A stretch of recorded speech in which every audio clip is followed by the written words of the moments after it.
In this guide, I'll show you how to fix it when your Nintendo Switch has a black or blank screen when it's turned on.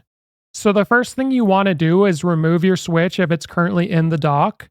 And if you have the AC adapter plugged in, unplug it from your Switch. And you also want to unplug the AC adapter from the wall to reset it. Now, what you want to do is press and hold the power button on your Switch.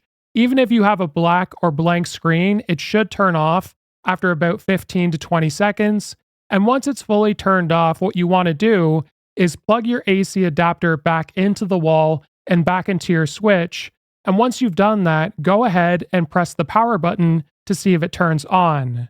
Now, if it doesn't turn on, no worries. What we're going to do next is repeat the steps where you want to press and hold the power button for 15 to 20 seconds to turn it off.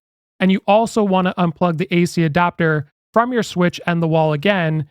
And this time, once you plug it all back in, what you want to do now is just let your Switch charge for about 25 minutes. Then you want to press the power button on the top and see if it works.